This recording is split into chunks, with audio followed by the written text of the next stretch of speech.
Super. Bon, bah, salut Dylan, bienvenue sur ce podcast. Je sais qu'on a plein de choses qu'on veut aborder aujourd'hui et on a plein d'échanges de toute façon tous les deux depuis un certain temps. Et je pense que cet échange va être très riche. Et peut-être juste dans un premier temps, on fait un petit état des lieux de qui tu es, de ce que tu fais. On va en parler tout au cours de ce podcast et j'avais très envie qu'on ait cet échange enregistré pour pouvoir le faire vraiment partager au plus grand nombre parce que c'est aussi ça, c'est nos échanges entre nous sont super, mais quand on peut justement partager aussi ces moments de vie, je pense que c'est là où on arrive à faire bouger le collectif parce que chacun peut-être pourra se retrouver dans ton parcours, dans nos questions, dans le mien, et du coup, voilà, on va essayer d'être dans cette authenticité je crois, on partage tous les deux beaucoup sur voilà, dans notre vie, dans nos projets. Qu'est-ce que tu fais? Qui tu es? Comment tu te définirais aujourd'hui? Alors, bonjour Armel. Merci de m'avoir proposé cet échange. Euh, qui je suis, comment je peux me définir? Je suis euh, dans notre échange, dans notre créativité, je vais dire que je suis un auteur, mais je suis tout à la fois en fait. Aussi bien, c'est ce dont j'essaye de travailler en ce moment aussi, c'est que je ne suis pas qu'un auteur. Dans la vie, je suis aussi chef de projet informatique, mais je ne suis pas que chef de projet informatique. Et je fais aussi une formation en sophrologie. Et je ne suis pas que sophrologue. Et je pense que c'est important de remettre ça aussi sur le devant de la scène. C'est que on a souvent l'envie ou par défaut, on va s'identifier à quelque chose, alors qu'en fait, on est tout et on peut tout être. Et c'est ce que j'essaye de faire, du coup, en ce moment. Donc, très bonne question. Du coup, tu me fais, tu me Et je donnes sais à quel point cette question est difficile pour avoir expérimenté plusieurs fois de mon côté cette question. À chaque fois, c'est comment on se présente, qui on est.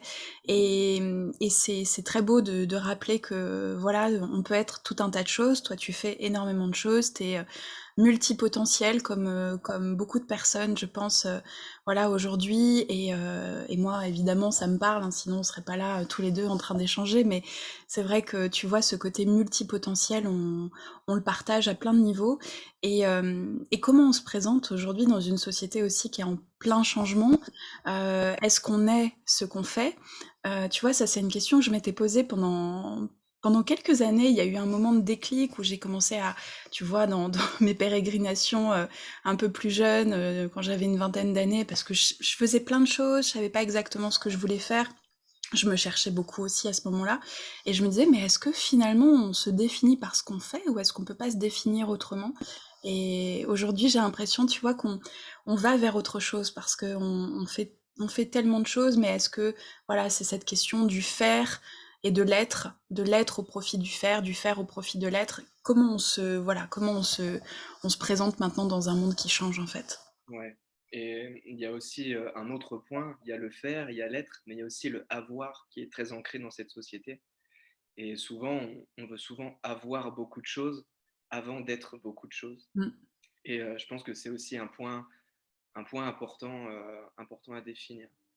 Donc, pour revenir à la présentation, plus globalement dans la Ouais. En société, quelques mots, ouais. je suis Dylan, j'ai 28 ans. Donc, j'ai un travail fixe et j'ai beaucoup de passion autour, donc notamment l'écriture, ce pourquoi tu m'as invité pour qu'on puisse parler d'un peu tout ce que je fais, tout ce que j'ai fait et tout ce que je peux faire. Mm. Et, euh, et également, je fais également un petit peu de musique. Donc, ouais, en effet, tu parles de multipotentiel. Je pense qu'on peut tous être multipotentiels, simplement qu'il faut avoir confiance en soi, se laisser aller, retrouver un peu son âme d'enfant, je dirais, parce que pour moi, être multipotentiel, c'est pas être bon partout, mais c'est avoir la curiosité, vouloir découvrir et s'émerveiller en fait de toutes les possibilités qui sont devant nous et qu'on peut faire. C'est ce qui m'a permis de faire plusieurs sports différents à haute ou plus basse intensité.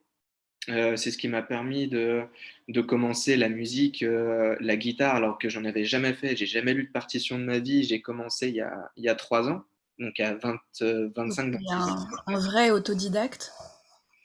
Oui, oui et non, parce qu'il arrive des moments où être autodidacte, c'est très bien pour commencer et pour se lancer. Ça Bien permet sûr. d'avoir de la motivation et de se mettre un petit coup de pied au derrière aussi.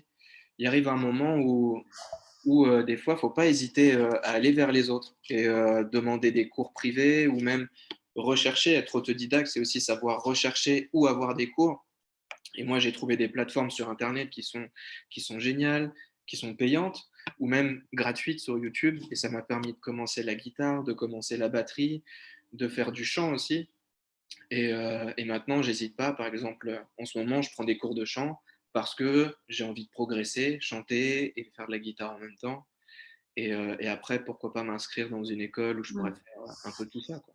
Ouais, c'est clair, il y a tellement de façons d'apprendre aujourd'hui, tu vois, ça soulève, ce que tu dis, ça soulève plein de choses, ça soulève la multi-possibilité d'apprentissage aujourd'hui, qu'on soit autodidacte, qu'on se fasse accompagner aussi sur certaines choses, mais peu importe, que ce soit pour la musique, pour tout un tas d'autres choses, on a vraiment ouvert un champ des possibles aussi avec toutes ces plateformes en ligne et voilà, d'apprentissage, je veux dire, maintenant, c'est vrai que tu vas sur YouTube, tu peux apprendre tout un tas de choses, mais même sur n'importe quel sujet. Je veux dire, tu regardes une chaîne ou plusieurs sur la permaculture, sur la création de tel ou tel objet, tu trouves tout maintenant. C'est ça qui est magique et je pense qu'on est aussi dans ce partage-là, finalement gratuit, on se transmet énormément de choses, tu vois, même en faisant un podcast, c'est aussi ça, c'est on transmet des connaissances et des sensations et des émotions, ça on va y revenir parce que c'est aussi un point hyper important, mais justement dans tout ce process que tu dis, que ce soit la musique, que ce soit le sport, que ce soit l'écriture, moi, il y a plusieurs choses qui me viennent, tu vois. Déjà, c'est que je pense, ça c'est ma conviction, je pense qu'aujourd'hui le monde a besoin d'autant plus de cette créativité, de ce retour à l'art, de ce retour au beau, de ce retour aux émotions et au mouvement, à la créativité même corporelle quand tu fais du sport. Et puis vraiment d'élargir ses horizons pour se tester, pour avoir tout un tas de panels pour se comprendre et de vivre justement ses émotions, parce qu'on, tu vois, on va forcément parler des émotions. Donc tout ça, c'est des vecteurs tu en parlais tout à l'heure avant qu'on se mette à l'antenne, tu disais, voilà, les émotions font partie intégrante de tout ce process et voilà, ça m'intéresserait bien sûr d'avoir ton regard sur le process, toi, que ce soit le sport, la musique ou toute autre chose, il y a forcément un lien qui t'anime derrière et qui te fait aller vers toutes ces choses, quoi. Ouais, en effet. Ben, si je pourrais commencer par une base, c'est la création, tu vois. Qu'est-ce que la création? Et pour revenir au point principal de la création, je dirais que tout est création, en fait. Nous-mêmes, on Mm. est on est de la création et tout ce qu'on va faire au cours de notre journée va être de la création. Que ce soit de faire à manger, que ce soit de lire, parce qu'on va créer dans notre esprit une histoire, un fil conducteur, que ce soit même d'aller marcher dehors. Ça va être de la création pour soi, parce qu'on va ressentir beaucoup d'émotions, on va créer quelque chose en nous, tu vois. Je ne sais pas pour toi, par exemple, qu'est-ce que c'est pour toi la création, la source de création? Ouais, c'est une très bonne question. C'est vrai que pour moi, la création, c'est très proche de ce que tu viens de dire. C'est quelque chose qui est notre essence. Euh, Quand on est justement matière, quand on est voilà visible, tu vois, dans ce monde de matière qu'on vit, mais je veux dire, c'est pas le seul monde de matière qu'il existe dans l'univers, hein. Il y a tout un tas de matières différentes, et puis d'ailleurs, on peut le voir même sur notre Terre à nous, en tant que végétal, animal, humain, tout est matière sous des densités différentes, donc la création, elle fait partie de nous. Pour moi, c'est vrai que c'est ce qui a émergé de notre pensée originelle. tu vois? C'est cette fameuse, phrase biblique, tu vois? Au début, fut le verbe, mais c'est ça, c'est que d'abord, il y a eu l'intention, il y a eu le mot, il y a eu la pensée. On est un monde mental, on est un univers mental qui vient s'expérimenter dans la matière et se créer. Et, euh, et c'est vrai que pour moi, la création, elle a quelque chose aujourd'hui, tu vois, avec des années de recul. Avant, je voyais pas forcément les choses comme ça, et pourtant, je pense qu'on a des choses en commun parce que tu vois, moi, j'ai commencé finalement peut-être mon process d'exploration intérieure par la peinture, tu vois. À une époque, j'étais vraiment passionnée par ça. Je passais mon temps à peindre, c'était ma catharsis, etc. Et c'est vrai qu'à l'époque, je me posais pas énormément de questions. Et aujourd'hui, avec le recul, avec toutes les connaissances qu'on a, même avec l'ouverture spirituelle qui émerge aujourd'hui dans le monde, la création, elle a quelque chose de divin aujourd'hui. J'allais justement y venir, parce que je me suis beaucoup renseigné avec la musique sur, différents artistes et il y en a beaucoup qui sont d'accord pour dire que l'être humain tel qu'il est, c'est pas lui en fait qui est, créateur vraiment d'idées Hmm. et que ça vient d'autre part, ça vient de Ouais. quelque chose de plus divin comme tu dis et moi-même de mon côté, j'aime bien étudier beaucoup de choses et dont, l'arbre de vie, l'arbre des séphirotes et du coup dans ce schéma-là d'arbre des séphirotes, la création, elle part de l'éclair étincelant et en fait, ça vient du tout. Ça vient de tout ce qui n'est pas visible, de tout ce qui est invisible et qui vient se matérialiser, en fait et j'aime beaucoup cette idée-là parce que ça prouve que tout le monde, vraiment tout le monde est créateur, mais qu'il y a une seule chose très importante dans ce processus de création, c'est qu'il faut savoir lâcher prise, se déconnecter en fait de tout jugement, de toute appréhension, je dirais, et vraiment se laisser aller et laisser venir. Et, et quand je rejoins du coup moi mon processus créateur qui a commencé par l'écriture, ben, en effet dans ces moments-là où j'ai laissé venir les choses, et ben, j'étais vraiment à l'écoute de mes émotions, je laissais tout aller et j'étais à la limite de tout ce qui est matériel n'existe plus. Là, il y a vraiment que des ressentis, il y a vraiment que de l'énergie, mais de l'énergie qui n'est pas palpable, qui est invisible, qui tourne autour de moi et je dois en faire quelque chose. Ouais. C'est super puissant hein, de se reconnecter à tout ça. Il y a ce côté à la fois, tu vois, ça m'évoque ce que tu dis. Il y a ce côté, c'est utile parce que en tant qu'humain vivant cette expérience physique, la création, elle est au service, tu vois, de la montée de ses émotions, de la libération de ses émotions, de la transmutation de tous les mots qu'on peut utiliser quand on est dans, tu vois, cette écoute émotionnelle, et en même temps, euh, il y a un but sans avoir de but, parce que quand tu vas au-delà de tout ça, tu te dis, mais en fait, pourquoi j'écris? Pourquoi j'écris? Pourquoi je fais de la musique? Pourquoi est-ce que toutes ces choses, j'ai envie de les transmettre? Qu'est-ce que ça m'apporte? Qu'est-ce que ça apporte au monde? Et quel est le but? Et tu vois, moi, c'est cette question un peu infinie, c'est pourquoi? Pourquoi et pourquoi faire? Et au bout d'un moment, tu lâches et tu te dis, mais il y a plus à faire, il y a plus à faire, il y a peut-être juste à être, parce que c'est comme ça qu'on se reconnecte à nous-mêmes. Je sais pas ce que tu en penses, ce que ça t'évoque, mais on sort en fait de tout ça, et c'est bien plus grand que nous. Ouais, ouais, je suis d'accord avec ton cheminement. Souvent, on veut, et moi le premier, hein, on pense être très important, avoir une mission de vie, vouloir vraiment apporter quelque chose d'immense à ce monde.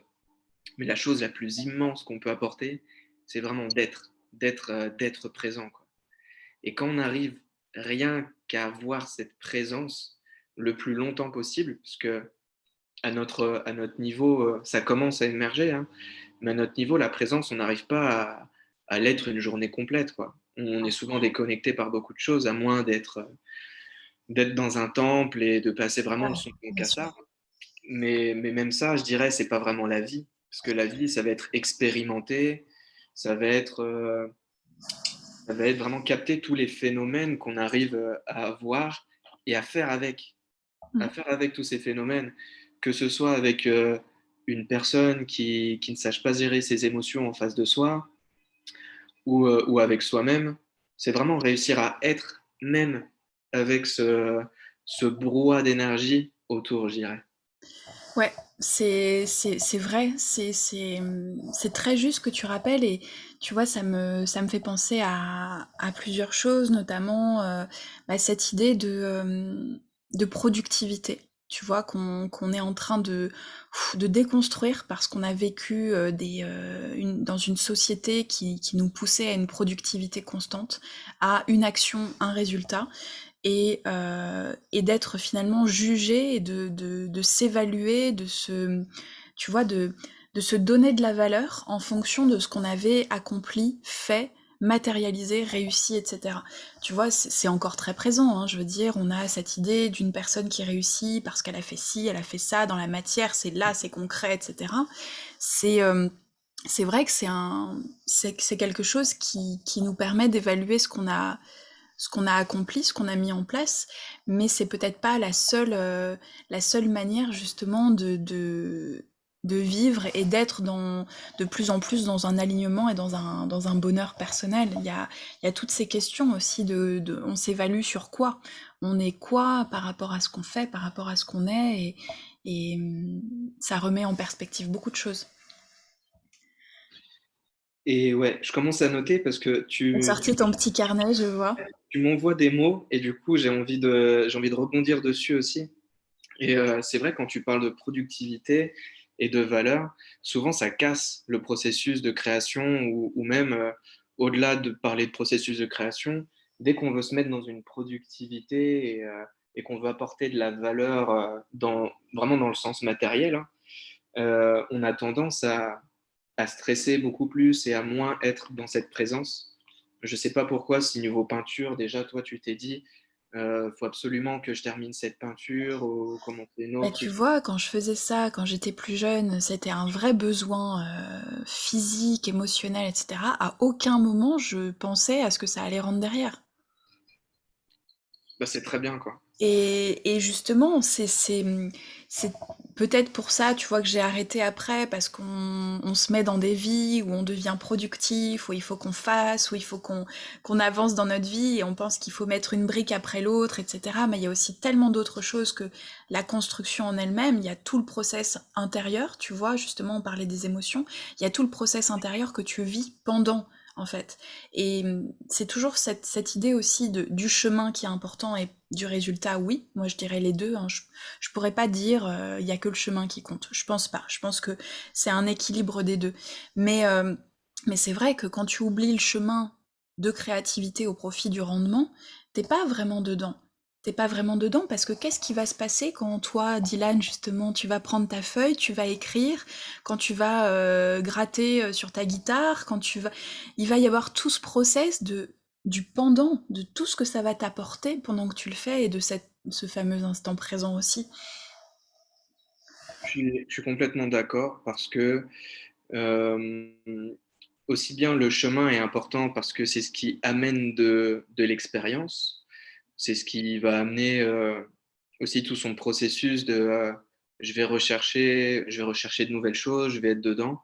Et c'est l'apprentissage, en fait, le chemin. Le chemin, c'est l'apprentissage, mais le but et le résultat ne veut pas forcément dire je sais tout. Mm. Ça veut plutôt dire j'ai appris.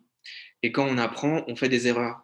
Et ce processus de faire, d'apprendre et d'avoir un résultat, même si c'est une erreur, bah, ça amène quand même un résultat qui a de la valeur. Parce que cette erreur va permettre de recommencer ce processus. Et du coup, bah, là, c'est mon profil chef de projet qui va parler. Ouais. C'est qu'on apprend de ses erreurs, on recommence. Et c'est pas grave. On va faire des itérations et on va recommencer jusqu'à que ça ressemble en fait à ce qu'on veut, plutôt que tout planifier dans sa tête Ouais. pendant des mois, des années, et de vouloir sortir quelque chose, et finalement, bah, 10 ans plus tard, ça a évolué, la technologie a évolué, et tu as peut-être envie d'autre chose, quoi.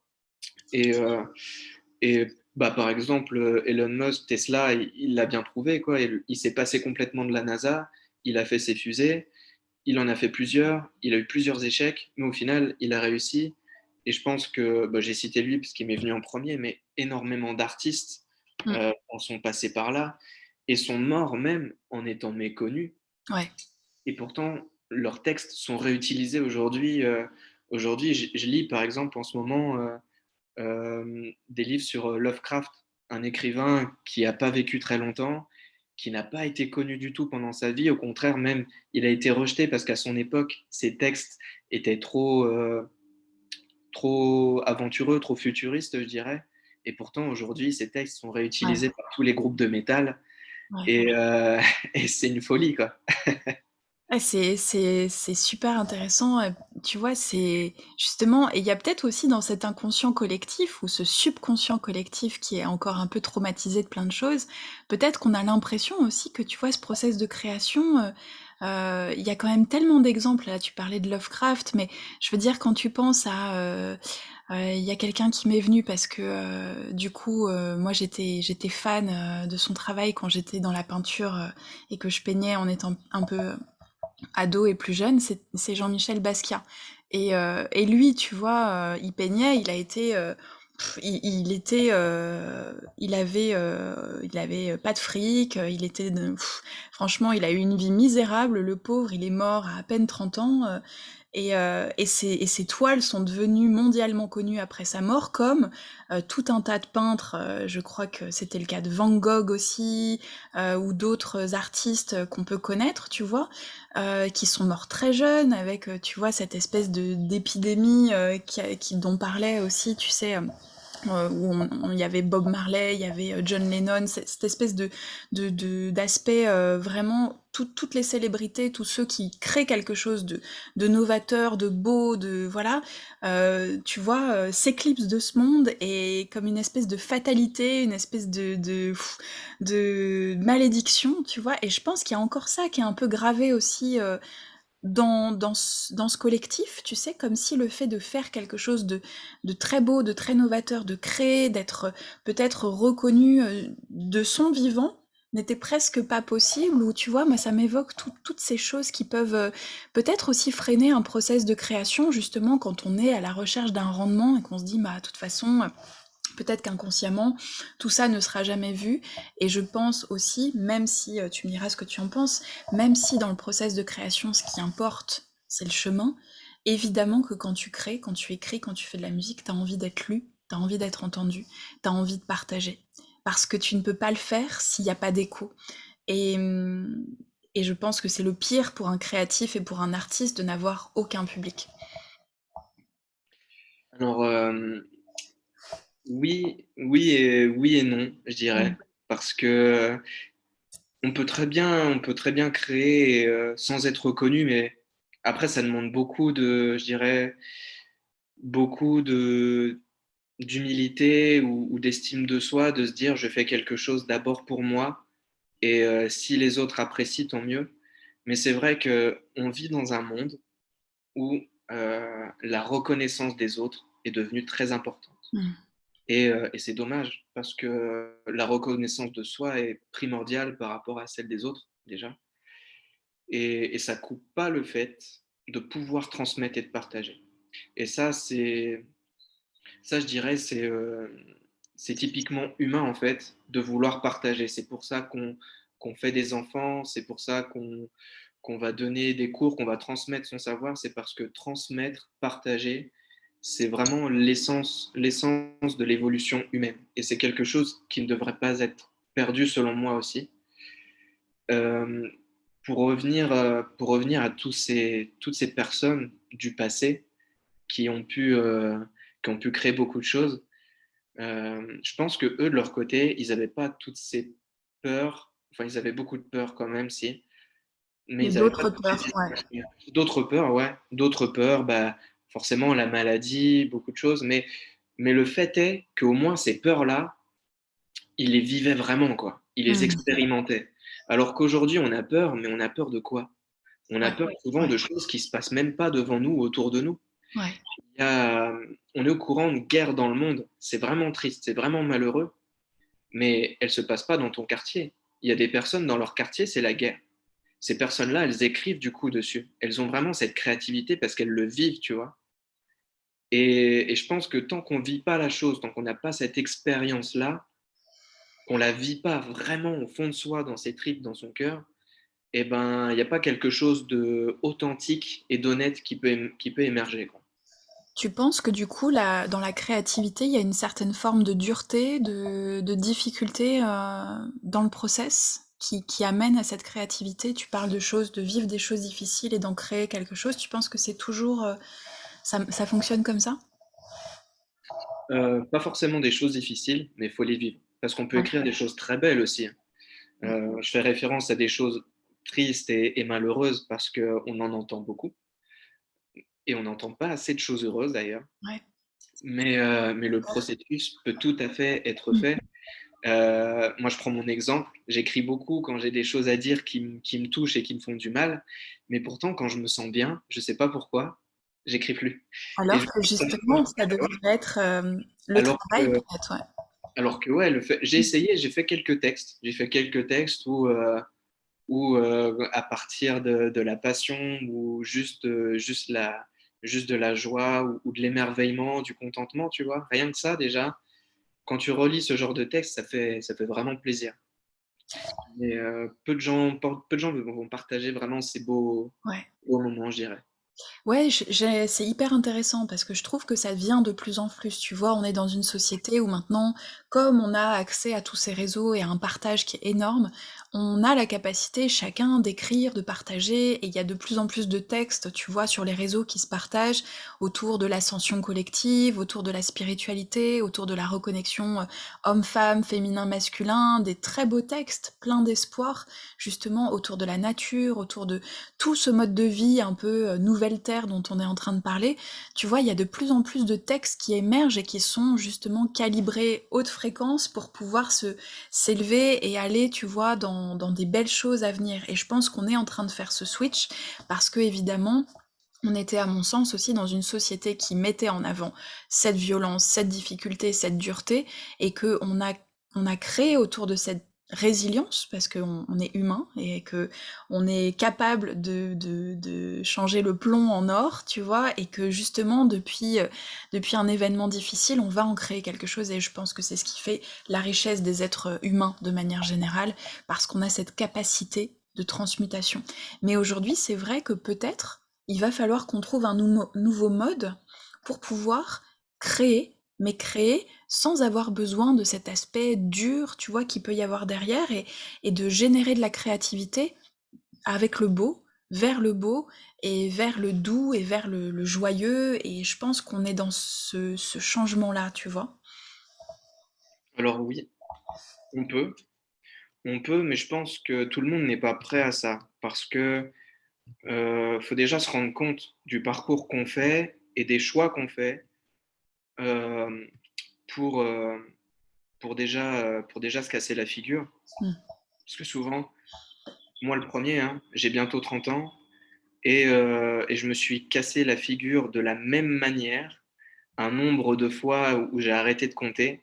Et Mm. c'est seulement maintenant, et dès mon premier recueil de poèmes, ou en me relisant, ou en matérialisant la chose, bah, j'ai appris.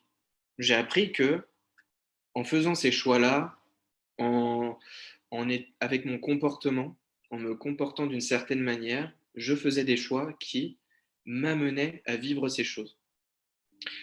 Et le but dans tout ça, le but, c'est on va refaire toujours les mêmes choses, forcément, parce on est des êtres de relation, donc on va toujours rencontrer des personnes, on va toujours avoir envie de se lier à une personne, de fonder quelque chose, d'avoir un travail, parce que notre société est comme ça. On a un travail, on a une activité. Je vais plutôt parler d'activité. On a une activité et on va toujours être en recherche d'activité, parce que c'est ce qui est moteur, c'est ce qui donne du mouvement. Et le mouvement aussi, c'est la vie, c'est la création. On ne peut pas se passer de mouvement, sinon on meurt.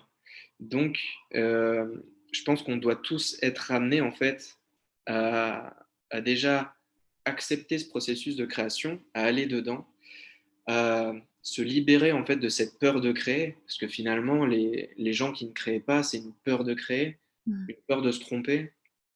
Et déjà en allant dedans et en se posant les bonnes questions, en revoyant à la fin À la fin du processus, OK, ça, je devrais plutôt le faire de cette manière.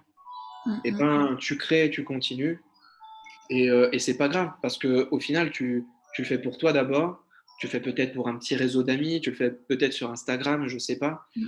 Et au bout d'un moment, tu te diras: «J'ai envie de partager plus» et moi, c'est ce qui m'a amené aussi à créer, à matérialiser mon bouquin parce que je me suis dit: «OK, j'écris beaucoup de textes». C'était une période où un été où j'écrivais Mmh. tous les jours, tous les 2 jours. Des fois, j'écrivais même 5 poèmes par jour. Ouais. C'était incroyable et heu et je me suis dit: «Mais tout ça, j'en ai déjà écrit des poèmes quand j'étais plus jeune, j'ai plus aucune trace» et c'est un peu dommage parce que j'aurais bien aimé savoir ce que j'avais pensé, ce que j'avais Ouais. vécu et je me suis dit: cette fois-ci, j'ai pas envie de revivre les mêmes choses et que ça me fasse autant souffrir, que ça me fasse descendre aussi bas, en fait. Ouais. Que plus tu vis ce genre de choses, plus ça devient difficile d'en sortir parce qu'énergétiquement, ça te pompe, c'est dingue, quoi. En tout cas, pour moi, ça m'a pompé de l'énergie, c'est dingue et je me suis dit: «OK, je vais en faire un recueil de poèmes et je vais continuer ce processus de création jusqu'à le matérialiser et l'avoir en main». Que tout ce processus de pensée, ce processus de création passe par mes émotions, devienne quelque chose, d'artistique et soit matérialisé pour pouvoir être partagé et que ça reste en plus. Parce que quand c'est un livre, dans le processus de création, le livre, en France, faut le donner à une bibliothèque de France où tous les livres restent pendant des siècles et des siècles, pour aussi éviter le copyright et tout Mmh. ça et heu et avec internet, tout est gardé, très longtemps aussi. Donc je pense que c'est important, quand on est dans un processus de création, que ce soit de créer son plat Mmh. et de faire un e-book, de le partager, tu vois? Ou de le vendre, parce que ça a de la valeur aussi, hein, faut pas se le cacher. Quand c'est, un livre, des écrits, que ce soit un roman, des poèmes ou même de la musique, faut pas hésiter en fait à garder une trace, s'enregistrer et peut-être que dans 1 an, 2 ans, 5 ans, on va retomber dessus et le processus de création va se réanimer et on va Mmh. faire encore mieux, quoi. Ouais, ouais, c'est vrai. Et justement, qu'est-ce que tu penses de ce process de création aujourd'hui? Est-ce que tu as l'impression que les gens, justement, tu disais que les gens avaient peur. Est-ce que les gens manquent de créativité, de création? Est-ce que ce serait un vecteur justement pour pouvoir, avancer sur son chemin? Qu'est-ce que ça pourrait vraiment apporter aux gens qui, bah, là, peut-être qui nous écoutent et qui se diraient, «Est-ce que finalement j'ai assez de créativité dans ma vie? Qu'est-ce que je pourrais faire pour être plus créatif?» Qu'est-ce que ça pourrait leur apporter pour des gens qui ne verraient pas forcément l'intérêt aussi? Je pense pas que les gens manquent de créativité. Je pense je pense qu'ils manquent, d'écoute envers eux-mêmes surtout. D'écoute envers leurs émotions, envers leurs envies profondes et qu'elles se laissent, souvent distraire, pour pas dire le mot divertir, parce que, certes, elles se divertissent en regardant des films, en écoutant de la musique, mais elles s'écoutent pas vraiment pour créer ces «films» entre Mmh. ou créer cette musique et c'est quelque chose qui pourtant pourrait autant les divertir et voire même, compléter leur estime d'eux-mêmes et les valoriser, encore plus. Parce que, c'est aussi une peur à laquelle je voulais venir, c'est tout à l'heure tu as parlé d'art et de beau. Mmh. Souvent on veut créer quelque chose de beau et on a l'impression que ce qu'on va créer, bah, c'est pas selon nos attentes, c'est pas beau. Mais tout est beau en fait finalement. Mmh. Parce que ce qui est beau, c'est pas la finalité. Ce qui est beau pour moi, c'est de l'avoir fait. Parce que c'est tellement difficile de se dire: «Je vais commencer à créer quelque chose en partant de rien», alors que je ne sais presque rien en fait, je ne sais pas faire et finalement j'ai fait quelque chose, que je n'ai jamais fait et moi je trouve ça vraiment magnifique. Quand une personne vient vers moi et qu'elle me dit, j'ai écrit un poème, j'ai écrit un texte et ben, je trouve ça magnifique qu'elle l'ait fait et qu'elle ose le partager. Même si ce texte ne correspond pas à mes attentes, parce que c'est pas mon type d'écriture, parce que c'est pas des émotions qui me touchent, je trouve ça quand même très beau, quoi. Ouais, ouais, c'est un beau rappel. Justement, ça revient un petit peu à ce qu'on disait, c'est on n'est pas là pour la finalité. Et, et bien sûr, alors tu vois, moi je suis sensible au beau, mais c'est vrai que le beau peut avoir des critères tellement différents selon chaque personne, tu vois. Bon, il y a des choses qui peuvent être plus ou moins avérées, tu vois. Moi qui ai passé du temps là, tu vois, en Roumanie à explorer diverses régions, bah, quand tu tombes sur un gros bâtiment soviétique délabré, tout gris, au milieu d'une nature magnifique, là, tu te dis, bon, j'ai du mal à trouver ça beau, tu vois. Ça dénote tellement avec la nature, mais finalement, qui je suis? Tu vois, qui on est pour juger ce qui est beau, ce qui est pas beau, ça faisait partie d'une époque. Ça faisait partie d'une époque qui a vécu ce qu'elle a vécu, qui était sous l'ère communiste. Il y avait peut-être du beau pour les gens à cette époque-là dans ce genre de bâtiment parce que c'était nouveau, c'était une vie, tu vois, nouvelle hors de la campagne. Peut-être que pour plein de gens, c'était magnifique et peut-être que l'empreinte justement de ces endroits, de ces murs garde encore quelque chose. C'est complexe, tu vois, effectivement, ça nous amène à une grande question qui ferait l'objet de toute une autre discussion, tu vois, qu'est-ce que le beau, comment tu définis le beau et qu'est-ce que ça nous apporte. Effectivement, c'est très juste et beau, pour le coup, de rappeler que le simple fait de créer participe à cette magie et est beau par essence, parce que voilà, qu'on crée une croûte ou un tableau magnifique qui plaira à des centaines ou des milliers de personnes, le process de création, il reste finalement assez semblable, quoi.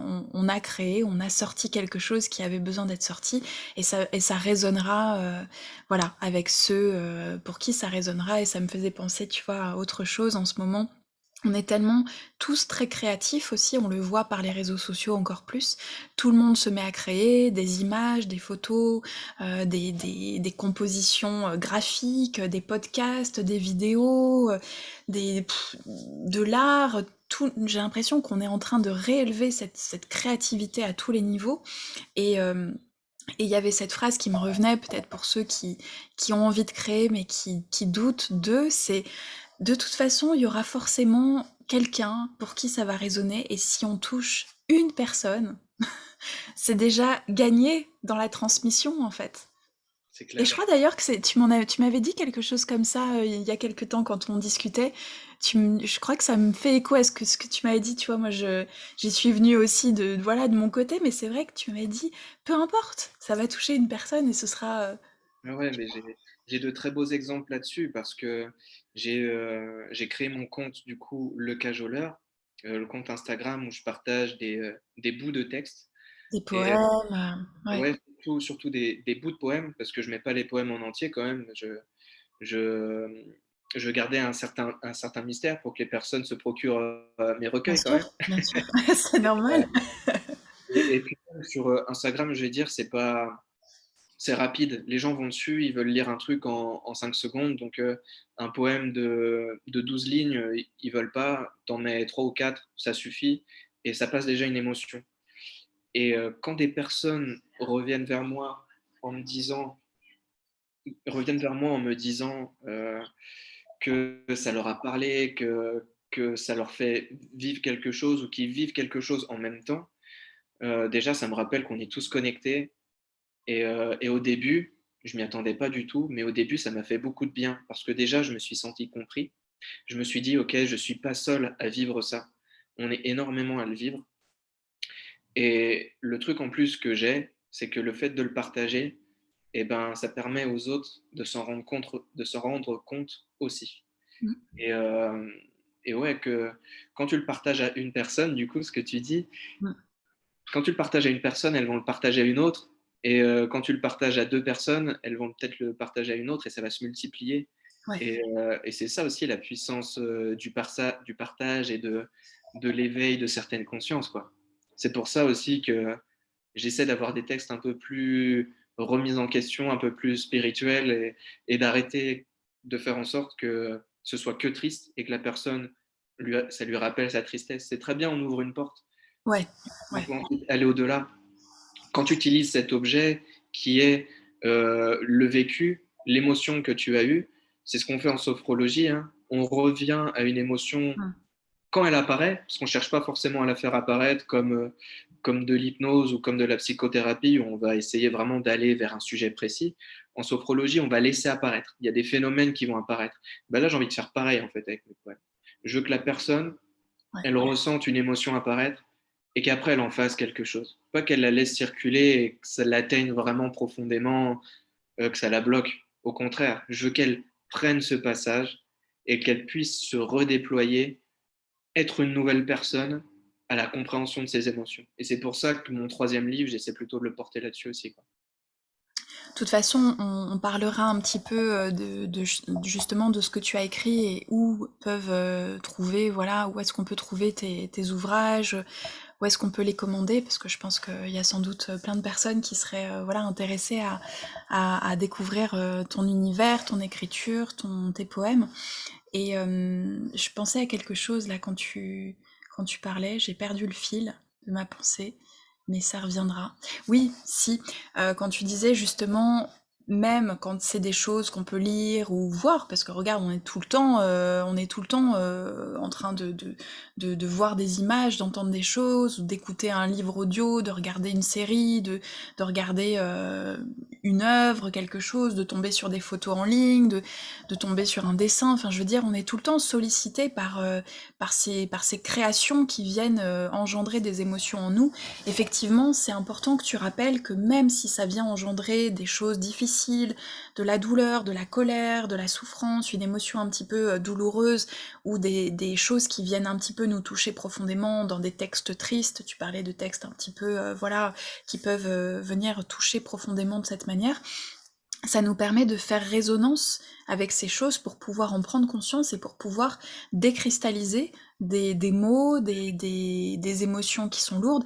Et bien sûr que c'est un process qui est pas toujours agréable, c'est le process de la thérapie en lui-même. C'est on vient voir ce qui a gêné, ce qui a bloqué, ce qui s'est agglutiné à un endroit de nous-mêmes pour pouvoir enfin faire résonance et le relâcher. Donc c'est aussi une manière, une catharsis pour pouvoir libérer ce qui va pas, bien que je pense comme toi, en écoutant à demi-mot ce que tu disais aussi, en lisant entre les lignes, que effectivement on peut pas rester que là-dedans.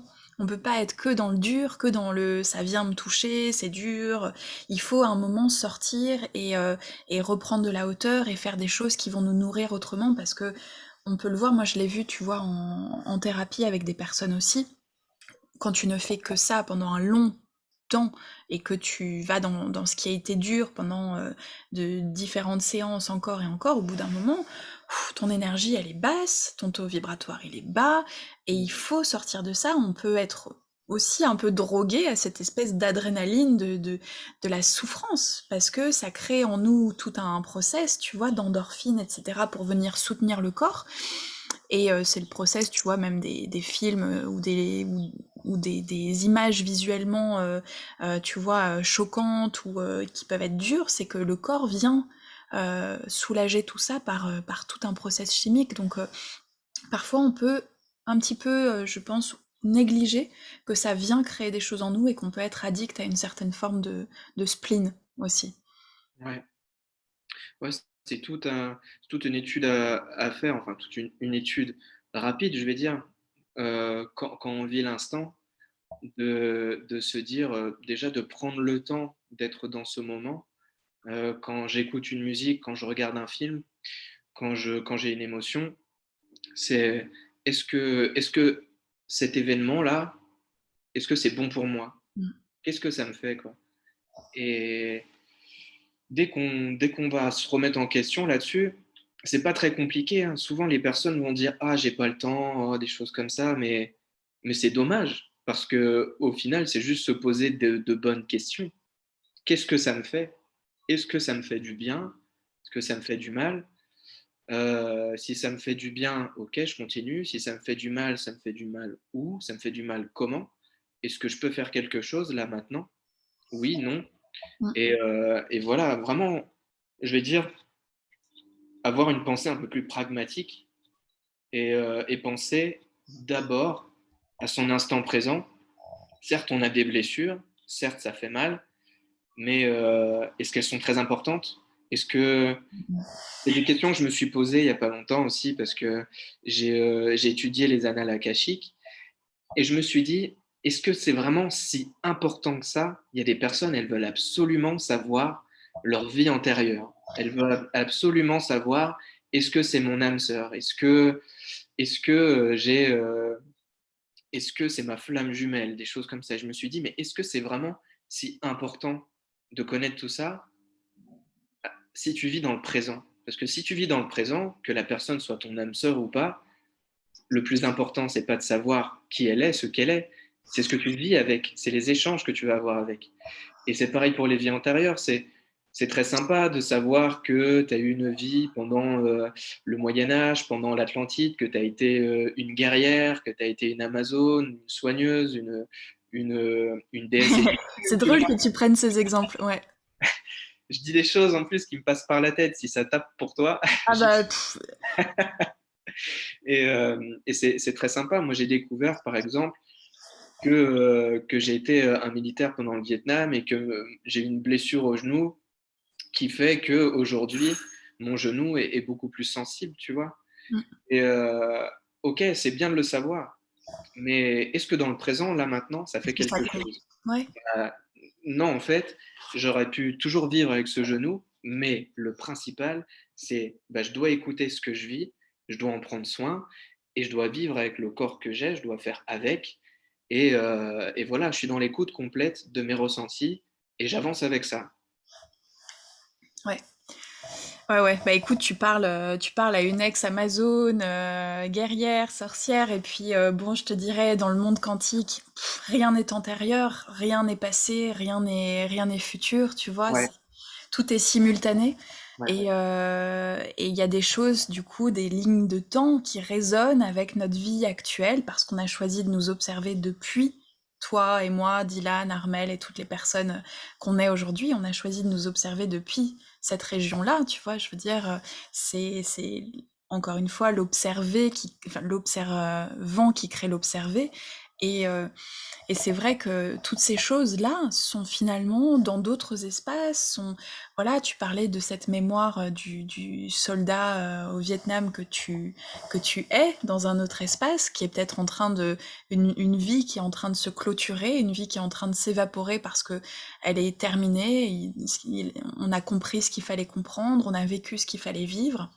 La temporalité n'existe pas en dehors de cette planète Terre de cette manière, tu vois. Donc, ouais, c'est vrai que au final, c'est ça. En fait, je pense que c'est comme tout.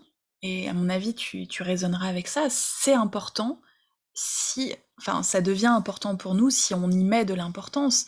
Et si pour toi c'était important de comprendre cette blessure au genou et de comprendre pourquoi, d'où elle vient, etc., et que ça te permet d'avancer et d'être mieux, alors c'est important. Mais effectivement, être dans une espèce de frénésie, de tout connaître, de tout savoir, de faire le lien avec chaque vie, chaque chose, et en oublier le présent, ça peut être dangereux. Et voilà, mais je pense qu'effectivement, voir ce qui est important pour nous au moment où ça l'est, dans le présent, comme tu disais, dans cette vie. Qu'est-ce qui importe dans cette vie?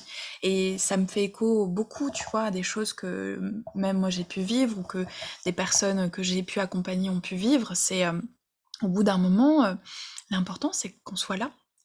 On est venu là pour une raison. Et ça peut être une fuite vers l'avant aussi, voilà, d'être toujours dans cette...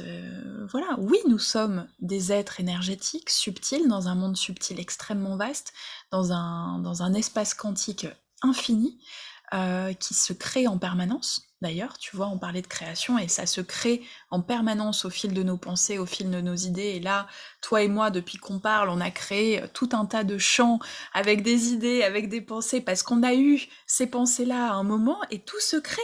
Et cette réalité se crée là, tout de suite, dans tellement d'endroits. Donc, Ouais, ça remet les choses en perspective et j'espère que tu vois cet échange que justement ce que tu rappelais sur est-ce que c'est important ou pas, est-ce que je peux rester dans le présent. J'espère que ça voilà ça pourra aider peut-être des gens qui sont un peu perdus ou qui se sentent un petit peu tu vois euh, il y a peut-être trop d'informations aussi en ce moment sur tout ça et ça peut déstabiliser. Bah, je pense que on est tous créateurs, donc c'est très bien que des personnes qui se découvrent, qui découvrent leurs capacités, veulent aussi partager leur processus de création. Mais des fois, je trouve que ça part un petit peu trop dans le marketing Mm. et que, bah, que de vendre son tirage de cartes ou ses questions au pendule ou sa lecture voilà, soit un peu trop fantaisiste Mm. et que des personnes, en fait, croient guérir instantanément avec ça. Et on rappelle pas, je pense qu'on rappelle pas assez aux gens que c'est une porte vers laquelle on peut se diriger. Bien sûr, il y en existe des milliers, mais qu'il ne faut pas oublier qu'une fois que tu as passé cette porte, bah, il y a un couloir et il faut continuer. Il ne faut pas simplement l'ouvrir et Ouais. aller vers une autre porte, quoi. Et c'est quelque chose qu'on ne rappelle pas assez, je trouve. Et la personne n'est pas assez en conscience, elle est plus dans l'avoir, tu vois, que dans l'être. Ouais. Elle est plus dans l'avoir et le faire. Je vais faire une séance comme ça qui va m'apporter des réponses. Je vais avoir la réponse, mais est-ce que je vais vraiment incarner cette réponse? Mm. Mm. Est-ce que je vais être, est-ce que je vais vraiment être cette guerrière amazone qui a vécu ça, Mm. qui vit ça? Et qu'est-ce que j'en fais là maintenant? Ouais. Qu'est-ce que ça m'apporte dans cette vie? Et comment je peux faire pour moi me sentir exister? Comme tu l'as dit tout à l'heure, j'y pense Ouais. exactement en même temps que toi. Ouais. Finalement, le but, bah, dans cette vie-là, on n'est pas là par hasard. On s'est matérialisé pour exister véritablement. Et tant qu'on ne se sent pas exister, eh ben, c'est tout un travail à faire pour se sentir exister. Et l'existence, donc, comme je le rappelle, ça passe par le mouvement, par la création, par la présence. Et c'est là où on se ramène du coup au processus de création, de l'écoute de ses émotions et de transmuter tout ça tout le temps, tout le temps, tout le temps, tout le temps, quoi. Tu sais, c'est fou parce qu'on est parti de ce fil directeur, voilà, de la créativité, de la création, et tu parles d'existence. Euh, Ça nous ramène, tu as raison, ça nous ramène à cette existence. Et aujourd'hui, peut-être qu'une grande question qu'on est en train voilà, de se poser collectivement et qui est un gros challenge, c'est qui suis-je? Comment j'existe, qu'est-ce qui me permet d'exister, qu'est-ce que ça veut dire d'exister, parce que on l'a vu, hein, la société va à deux vitesses maintenant aujourd'hui. C'est les gens qui sont toujours dans cette espèce de course contre voilà, la vie, la création, les projets. Je vais avoir tel boulot, avoir mon prêt, mes enfants. À 30 ans, je serai là. À 40, je serai là. À 50, je ferai ci. Et tout est tracé et on est en train d'exploser tout ça pour la plupart qui reprenons conscience qu'on est ces êtres divins qui s'expriment dans la matière et Dieu lui-même ou la source qui s'exprime dans la matière, mais nous au sens large. Et effectivement, ça commence à créer vraiment une espèce de dissonance et on a pris le temps de se poser les questions ces dernières années de euh, comment on existe, qui on est, qu'est-ce que c'est l'existence et à quoi ça sert en fait. Et, euh, et tu peux passer toute ta vie à courir et à ne jamais te poser la question de cette existence. Aujourd'hui, je dirais aussi le luxe qu'on a eu et qu'on se donne, c'est d'avoir ce temps de réflexion, de création pour pouvoir être.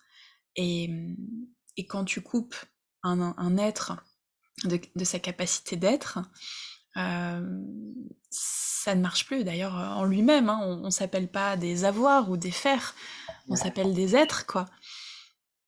Et Et ça, tu vois, c'est très représentatif si on prend l'aspect un peu plus social actuel, c'est très représentatif de ce qu'on a vécu ces dernières années avec, tous les rebondissements qu'on connaît et cette situation mondiale extrêmement compliquée. Encore une fois, peu importe les opinions qu'on a, qu'on soit, complotiste ou pas complotiste, c'est voilà, mais en tout cas de se poser la question, de se dire: «Waouh, on a pris ce temps pour s'expérimenter autrement, pour revenir à une existence et toutes ces décennies, ces vies même, toutes ces lignes de temps, toutes ces vies qu'on a passées à être dans le brouillard et à n'avoir aucune conscience de nous-mêmes. Ouais. Bon, c'est beau, tu vois, de faire cette boucle de la création à l'existence. C'est merci Dylan d'avoir parlé de ce mot qui est un mot magique qui nous rappelle, je trouve, tu vois, l'importance de qui on est, de ce qu'on est, et de ce qu'on est venu faire sur Terre aussi. On est Qu'est-ce que venu. tu aimerais rajouter quelque chose par rapport à tout ça?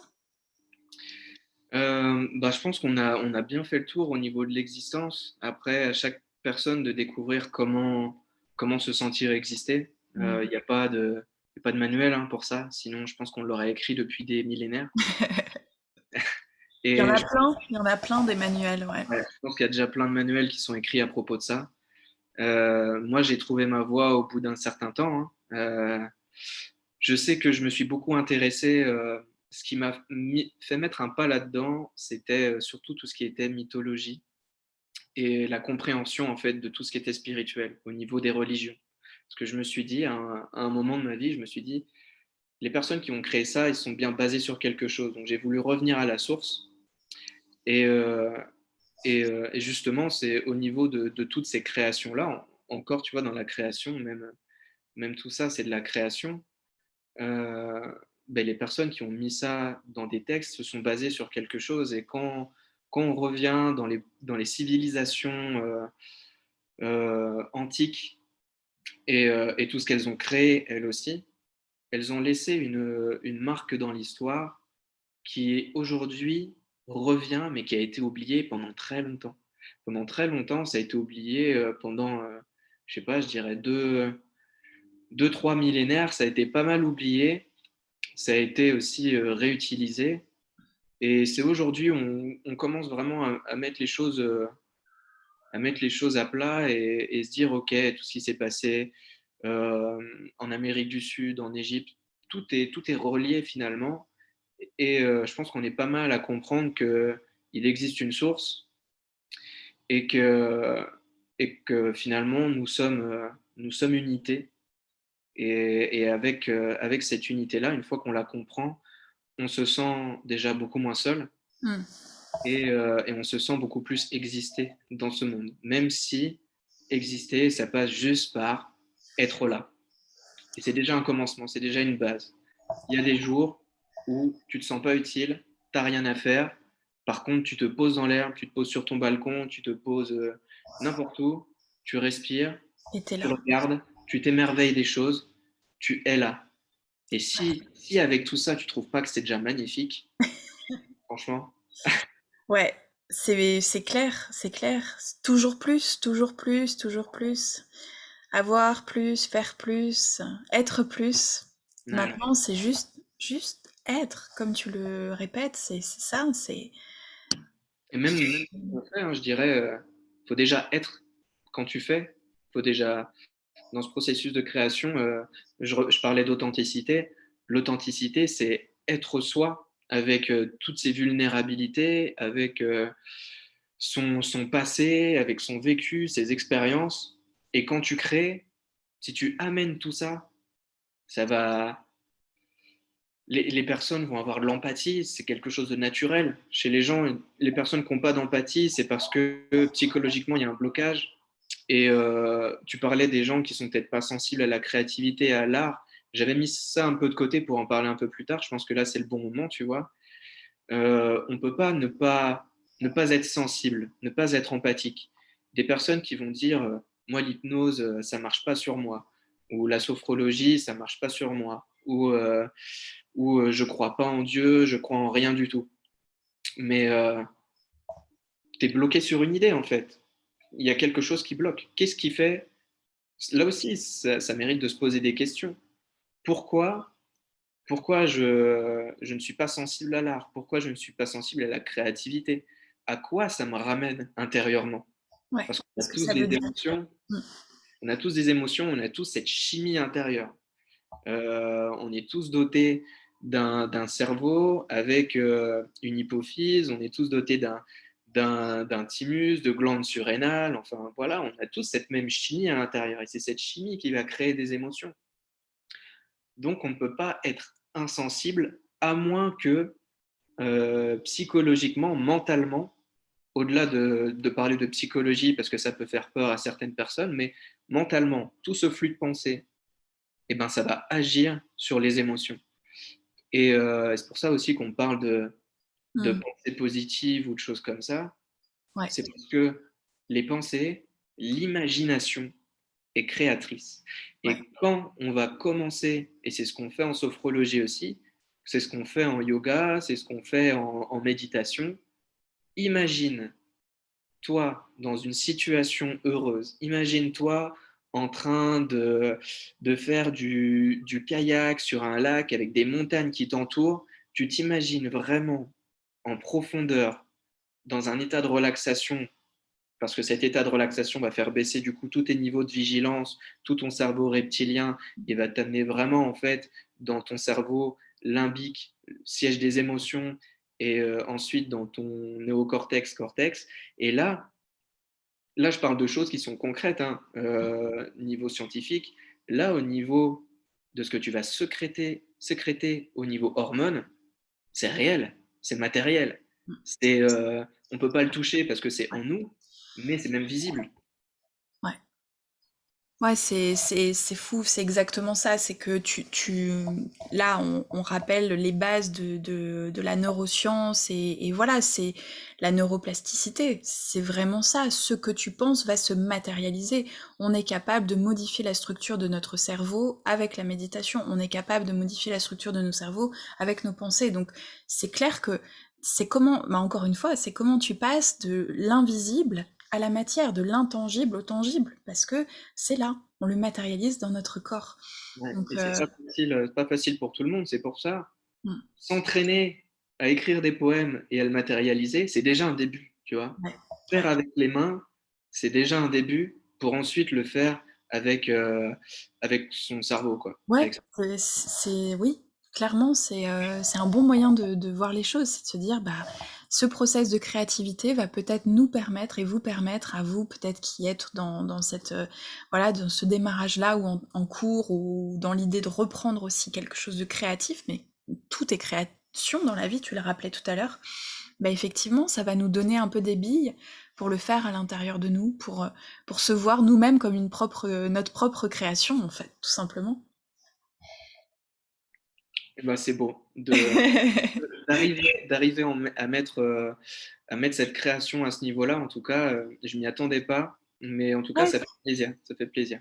tu vois, on arrive à ouvrir un champ des possibles encore plus vaste que celui qu'on avait à présent. Et c'est pour ça que, tu vois, ces échanges et tout ce qu'on fait, que ce soit podcast, partage, tout ce que chacun fait sur, voilà, dans sa vie, je veux dire, c'est aussi, tu parlais de partage tout à l'heure, c'est aussi en partageant qu'on arrive à ouvrir de nouvelles idées, tu vois, créer de nouvelles choses. Et aujourd'hui, on s'enrichit mutuellement et on enrichit chaque personne qui aura envie d'être là. Et c'est vrai que c'est beau. Pour les personnes justement qui veulent te connaître un peu plus et aller lire ce que tu fais ou voir ce que tu fais, qu'est-ce que tu pourrais donner comme, euh, comme lieu, comme contact, comme nom peut-être d'ouvrage? Où est-ce qu'on trouve tes livres aussi? Alors, il faut savoir que dans mon processus de création, j'ai eu pas mal de petits blocages. Et du coup, moi, j'ai pas d'éditeur, tu vois. Qui n'en a pas? En général, on trouve un éditeur, il nous édite et tout va bien, tu vois. Moi, je me suis dit, je suis pressé, j'ai pas le temps d'aller faire plein de maisons d'édition, etc. En plus, et c'est pour qu'on me prenne 80% de ce que j'ai créé, voilà, mon estime de moi était beaucoup plus importante. Et j'ai auto-édité ça avec Books on Demand. Donc, ça peut être sur ce site-là ou sinon chez un libraire. On peut demander, mon nom d'auteur, c'est Dylan Demetrios.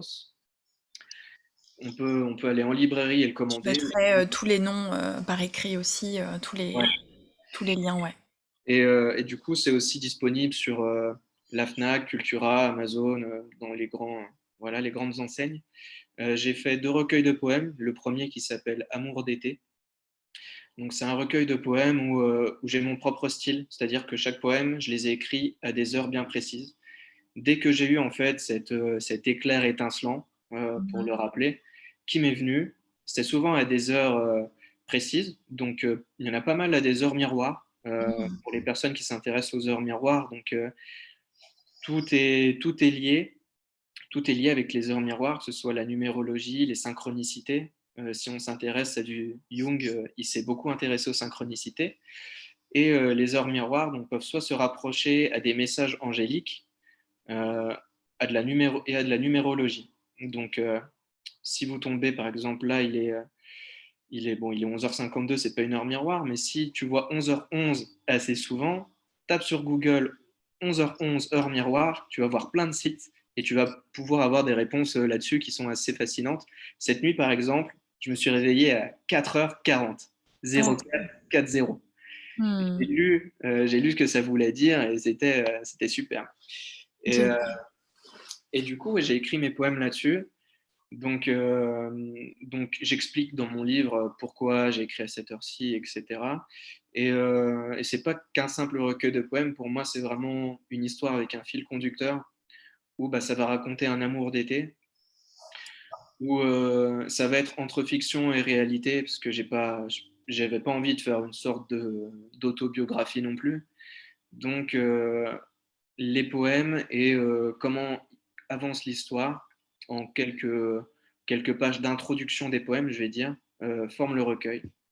Mon deuxième recueil, c'est Nudité d'automne. Donc, je continue sur les saisons. Ok, Parce que super. pour moi, les saisons aussi ont une grande importance dans l'aspect développement personnel et énergie et spiritualité. À l'automne, on voit les arbres qui vont commencer à avoir des feuilles, qui vont devenir orange, jaune, rouge, qui vont tomber même. Et pour moi, c'était ça aussi. C'est pour ça que je l'appelais nudité d'automne. C'était plutôt une mise à nu. Je commençais à sortir en fait de cette relation d'été que j'avais vraiment mal vécue. Et c'est plutôt un recueil de poèmes sur, toujours avec de la passion, accès passion sentimentale, un peu érotique aussi. Il y a pas mal de poèmes où j'ai laissé en fait cette sensibilité et cet érotisme artistique transparaître. Et du coup, ce recueil de poèmes a un peu plus de pages, un peu plus de contenu, je dirais, Ok, où je vais essayer dans ce livre d'accompagner les personnes aussi à s'explorer un peu plus, quoi. génial. Et le troisième est en cours de correction et, euh, et il s'appelle Passage à l'hiver. Ok. Donc cette fois-ci, au-delà d'un recueil de poèmes, c'est plus une nouvelle que j'ai tenté d'écrire, parce que j'évolue aussi en fait dans l'écriture.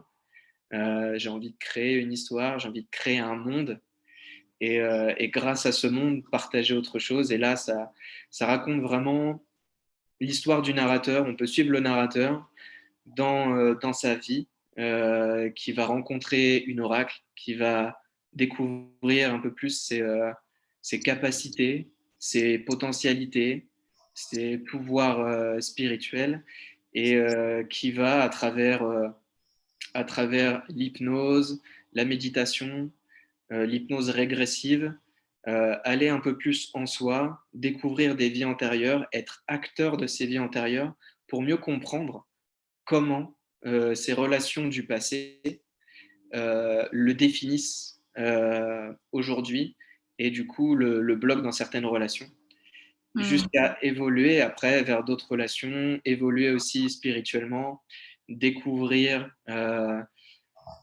sans trop en dire, tu vois, tout ce Ouais, qui est ondes parallèles, etc. Et voilà, génial. j'ai voulu avancer là-dedans.